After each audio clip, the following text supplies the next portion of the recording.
Apostle, how can one deal with addiction as a broader term? I'm going to try and address this question, which deals with the concept of addictions. Most of people are addicted to one thing or the other, and many times people fail to deal with the problem that comes because of addiction, and then it brings in further and further complexities in the life of people. Let me go straight into that subject. Addiction is a complex condition,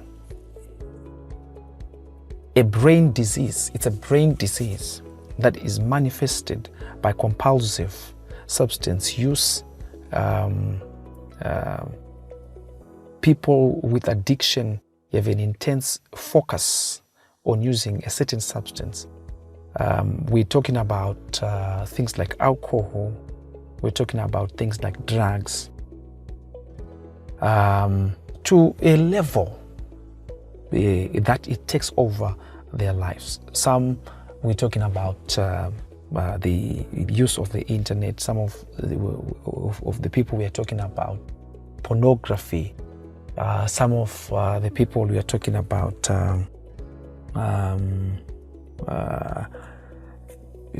marijuana, use of tobacco, cocaine. We talk of inhalants.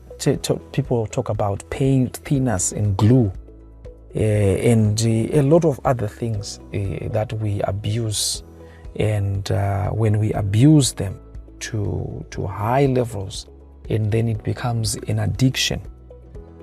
But medically they say it's actually a brain condition. It's a brain disease where your brain now cannot manage the use of that thing, because in normal circumstances your mind should be able to deal with anything that you need and anything that you want. Your mind should be able to control that, and then comes a time where you say, I don't want it.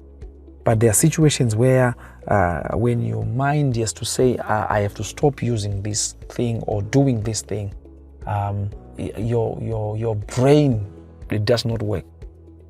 Your brain does not work.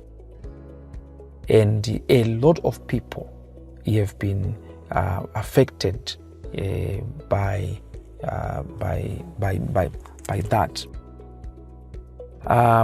People with a substance with a substance use disorder, they have a distorted thinking and a distorted behavior and a distorted body function. They don't think right, they don't behave right. And one of the most important things that I'm trying to bring you to is to understand that you could be one person who has been addicted, and yet at times you deny it. And the denial is one of the greatest challenges for any form of addiction. The best place that any person who has been addicted into something, the best place for you is a place where you understand that I am addicted, and then you start seeking help. The mind's wiring is disturbed, and at most you have intense cravings for the drug or for anything that you are addicted to. Brain imaging studies show changes in the areas of the brain that is related to judgment, to decision making, to learning, to memory and behavior control. These things are totally affected. Your judgment is affected. Your decision to make your decision making system is disturbed. Your capacity to learn is also disturbed, and your behavior and also your memory is also out of control. And the substances that you would be taking or things that you would be doing, they are very, very, very seriously harmful. Particularly to the way that the brain functions. The brain of a person is disturbed massively by these things. So there are certain things that have very long-term effect, and some of them have immediate effects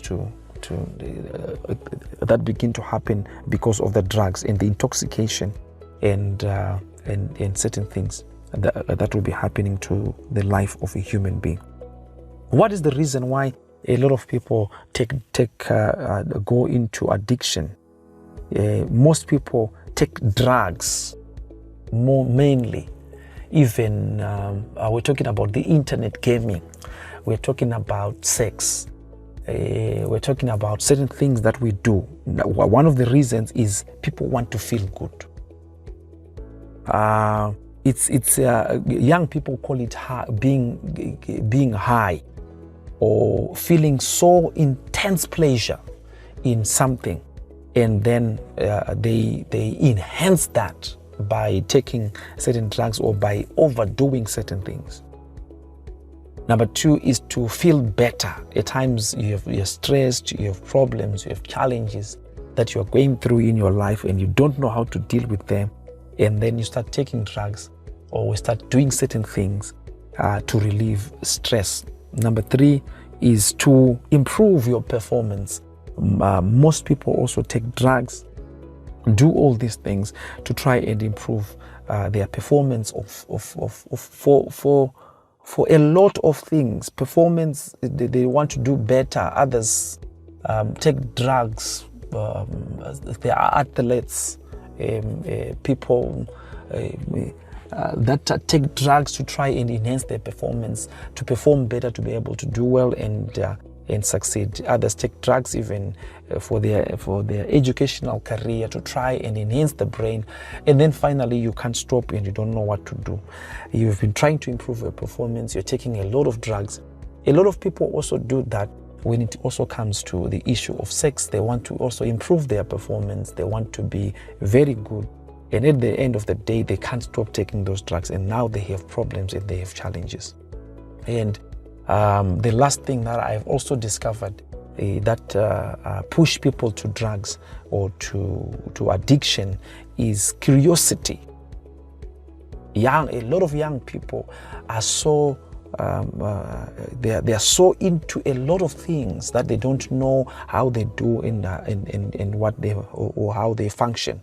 And then there's a lot of peer pressure.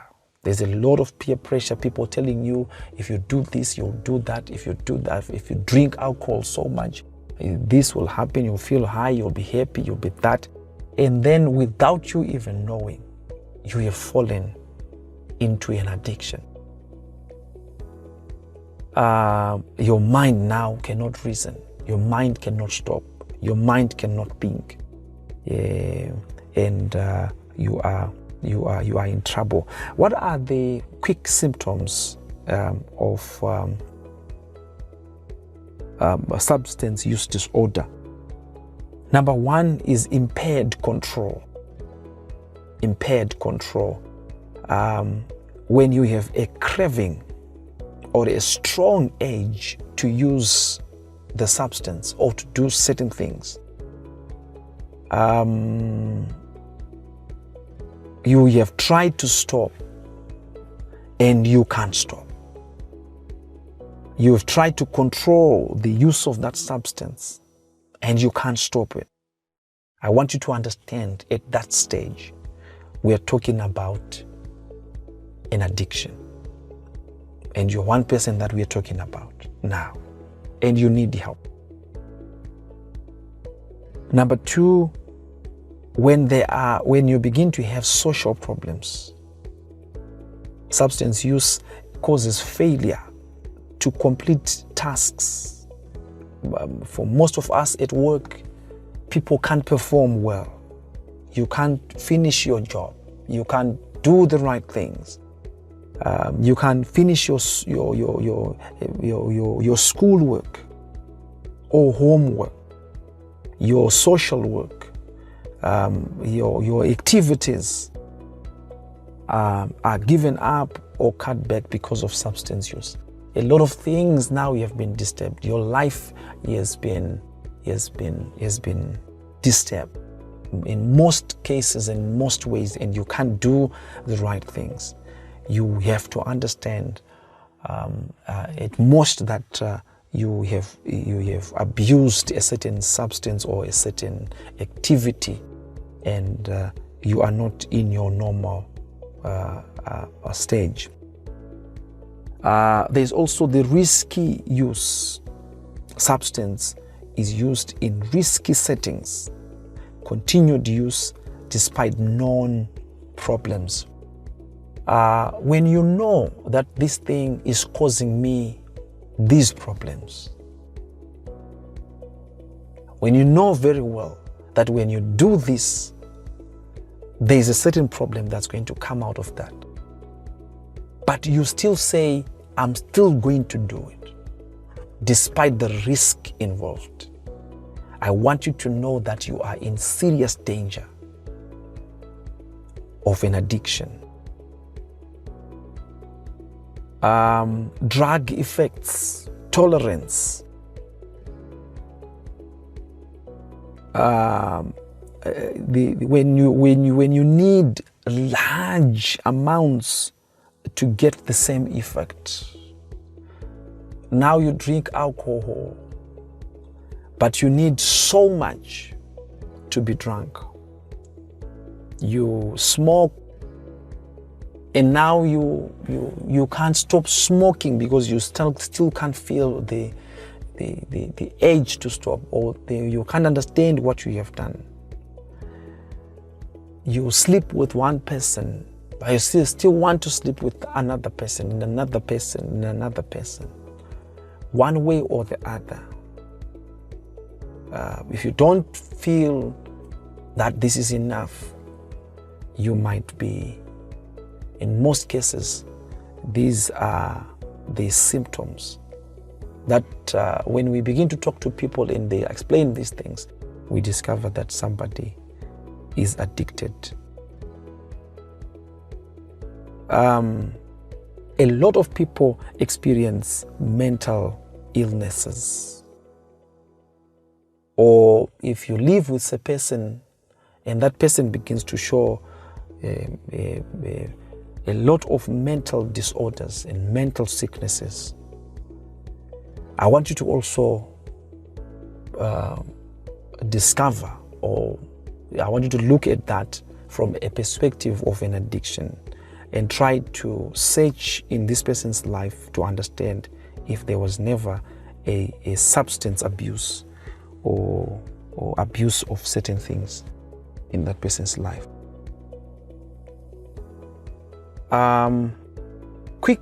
Two quick solutions to addictions.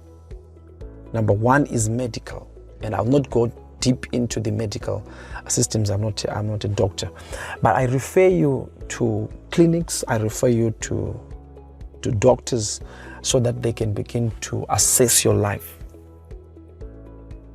assess your health, because it's a serious health hazard that needs to be attended to by a doctor.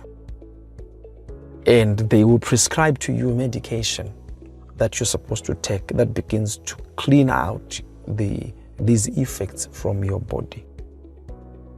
The second one that I'm going to talk about is the social standing. That is always recommended for people that are addicted to certain things. We have groupings of people. This is where church comes into effect as well, where people then begin to help you, whether it's family, but I'll talk about church. The church has the capacity to counsel you and speak into your life and shift your mind by the power of the Holy Spirit. God has a capacity to change a human mind and shift it back to normals. The church also has a capacity to pray for you and break the bondage that would have come into your mind because of a certain addiction. I've prayed for a lot of people that would be demonically possessed or that would be sick, but it's because they are addicted to certain things. Others were eating ice blocks and they can't stop doing that. I prayed for them and they stopped. Some of them were using bute, fojga muno, and we prayed for these people and they broke the system of use of that. Others were using cigarettes. Others were drunkards. Others were using banje or cocaine or drugs, hard drugs. And one thing that we do is we counsel you, we talk to you and help you. We identify the problem, but as I'm speaking to you now, if you discover that you actually have that problem, you then need a lot of help. Please don't delay. Substance abuse or addiction to certain things will lead you to death. This is scary. This is dangerous. It has destroyed a lot of people. There is a stage of mental disorder that is very, very difficult to reverse. And a lot of people become cabbages where they cannot manage even their body. They're shaking, they're always shaking, they're always desirous of that substance because they are so addicted to it. You need to understand what I am talking about and begin to transform your life and change your life. We then can help you, counsel you, talk to you, pray for you, and deliver you from this bondage, from this system that so entangles a lot of people. I've just tried to lay a basic structure of what addiction is all about in a general sense, and I hope and pray that someone that I've spoken to or someone that has heard me has been able to understand what I'm talking about. May God richly bless you in Jesus' name.